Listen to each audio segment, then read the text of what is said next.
And we're back with a look at the airline sector, where we're seeing heightened surveillance in the wake of the U.S.-led military airstrikes on Syria.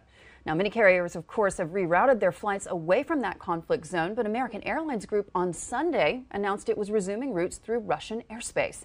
This just a day after the carrier rerouted flights while monitoring what they're dubbing global geopolitical issues.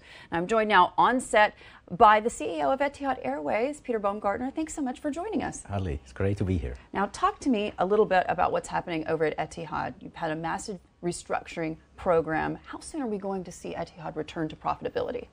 Well, first of all, Hadley, we are not even 15 years old, so I'm with the airline since the very beginning, and I haven't seen, a year or a period which was not constantly driven by change. So change is probably the only constant in our life, and it has to be. It made us a very agile business that is able to adapt, to an ever-changing environment in a very, very agile way. And I think in that context, it's important to understand that, we are at the gateway, of not being a startup business anymore, an established company. Many of the input parameters at the time when fleet and network plans have the last time be cut, have changed, and it is an appropriate point in time to look into the future, make sure we keep having a solid baseline for future growth. Speaking of the future, right now we're talking about these geopolitical tensions, these serious strikes over the weekend, a lot of questions about whether airlines should reroute. American Airlines, as you saw, did a bit of rerouting itself. What is Etihad's take on this? Are you rerouting flights given what we've seen?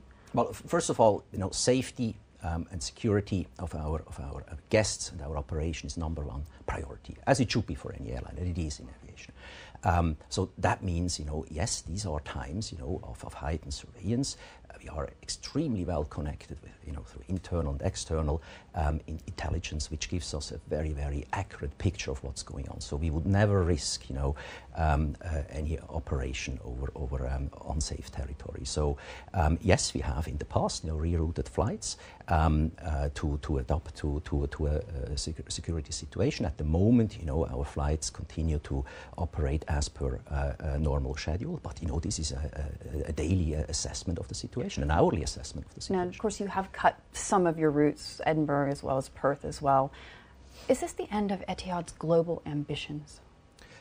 No, I mean, an airline is constantly, looking at its competitive position in the market. What we are doing here is to make sure that we continue to be that integral part of an Abu Dhabi master plan, to be the flag carrier that the strategy of economic diversification requires, what the capital of Abu Dhabi requires in terms of air link to important and emerging economies, capital to capital connections, and so on. So we do that in a way that it is very, very strategic and, on a sound commercial basis. So this is a constant, evaluation that is not, a one-time cut and then you are done for the next 10 years. So this is in a very agile business, in a very agile environment, and so that's kind of business as usual. Speaking of constantly reevaluating the situation, when you look at the Etihad versus Emirates narrative, Emirates, of course, available in Dubai about an hour up the road from Abu Dhabi.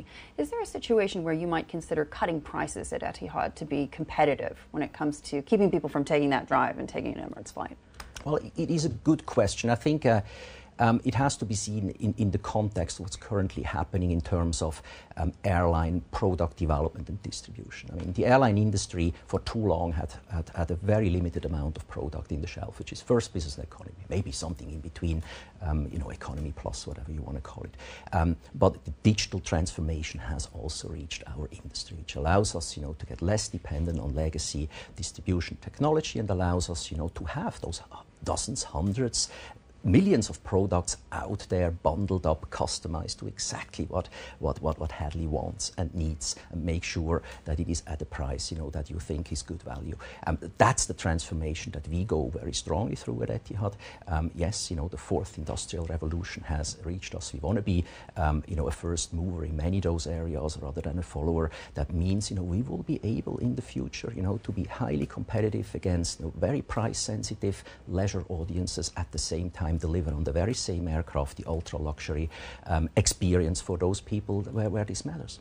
Talk to me a little bit more about that restructuring, because back in 2015, 2016, you issued bonds, many of them taken by residents here in the UAE, and those have since lost about a quarter of their value. Is there a plan to make those investors whole?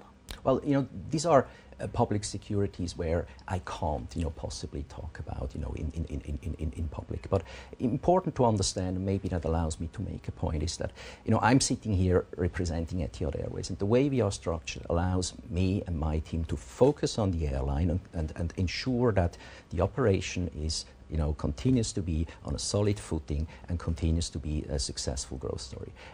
That's what we are focused on. The rest are challenges which are managed in the group. What's the timeline then to getting Etihad back on track in terms of profitability? The core airline has always been operating in a very, very solid way. I mean, even in most challenging times, 2016 oil price collapse, local regional market contracted, which accelerated the overcapacity situation on competitive overlapping traffic flows, which brought the yields down. That was kind of a perfect storm. Even then, we operated with very solid load factors. Not that the quality of revenue that we used to has accelerated also our, of course, review of our network and fleet requirements for the next 5 and even 10 years, because many of these effects are not one time and just a cycle and do not go away that quickly. So it was maybe an accelerated reality check, but what you would expect, a business after 10 years to do. Peter, we're going to have to leave it there. Peter Baumgartner, the CEO of Etihad Airways. Thanks so much for joining us. Nancy, I'm going to hand it back to you. Hey everybody, it's Hadley Gamble from our new CNBC Middle East Bureau in Abu Dhabi. Thanks for stopping by. Now to watch more, you can try one of the videos that just popped up on your screen. And don't forget to subscribe.